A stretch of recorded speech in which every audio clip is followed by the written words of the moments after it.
Alhamdulillahi Rabbil Alameen. As-salatu was-salam ala Rasulullah wa ala alihi wa ashabihi ajma'in. Amma ba'd. Fa'uju billahi minash shaitanir rajim. Bismillahir rahmanir rahim. Dear brothers and sisters, this is our 7th episode on Ramadan series, and today I am going to deliver a lecture on the subject entitled The Underlying Principles of Fasting. Now let us understand first of all, why do Muslims fast? There are many reasons why people do fast, depending upon the social, cultural, religious and economic understanding of the people or the individuals. Some of the reasons why people do fast can be to lose weight, to lower blood pressure, to cut down on smoking, to digest food better, to learn better eating habits, to share with the hungry, to call attention to political or social issues, and so on. However, Muslims fast as a religious obligation upon them so as to gain the pleasure of Allah, the Most High, and to earn His blessings and rewards. The reason Muslims fast can be found directly in the Qur'an and the sayings of Allah's Messenger sallallahu alaihi wasallam. The divine purpose of fasting is to develop righteousness and to attain a spiritual state of mind, where it turns towards Allah for the whole day. Another purpose is to train self-discipline and exercise in patience and endurance. A person who observes fast becomes the master of his or her desires instead of a slave to them, thus making one feel closer to Allah, because He only knows whether a person is fasting or not. Therefore, it is a test as to whether one wants to please Allah or not. Fasting provides a direct communication between the slaves and the Creator, Allah, the Lord of the heavens and the earth and whatever exists.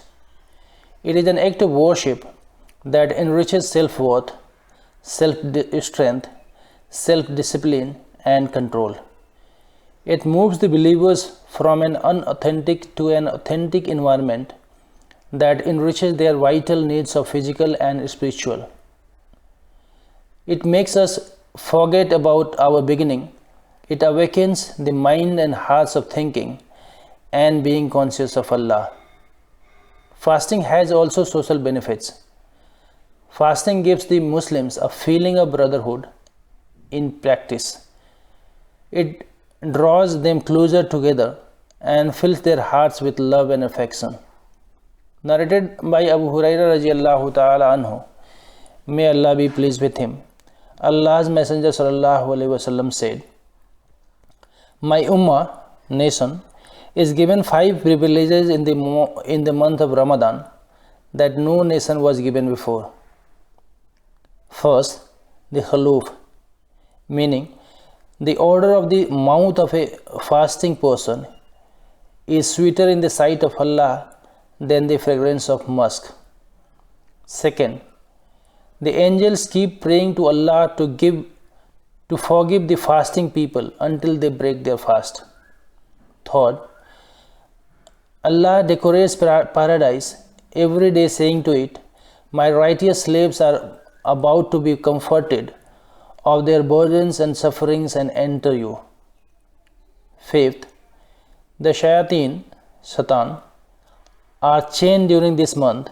Sins of the believers are forgiven by the last night of Ramadan. Fasting brings passion and desires under control.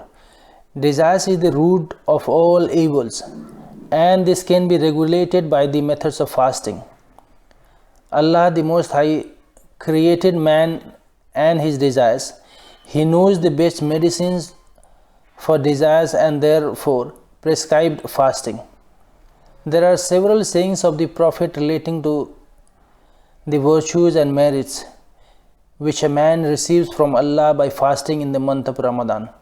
In this month, the doors of mercy, forgiveness and kindness are especially opened, and the doors of punishments are closed. Narrated by Abu Hurairah radiallahu ta'ala anhu, Allah's Messenger sallallahu alaihi wasallam said, when the month of Ramadan arrives, the doors of heavens are opened, the doors of hells are closed, and the devils are put under chains. And according to another narration, the doors of mercy are opened. It has also been narrated by Abu Hurairah radiallahu ta'ala anhu. Allah's Messenger sallallahu alaihi wasallam said, whoever observes fast during the month of Ramadan out of sincere faith and hoping to attain Allah's rewards, then all his past sins will be forgiven.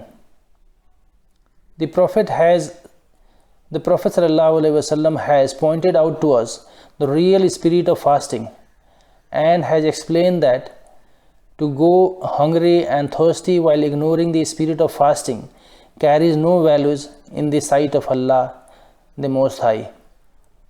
Prophet sallallahu alaihi wasallam said, if one does not give us speaking falsehood and acting by it, Allah the Most High does not require him to give up eating and drinking.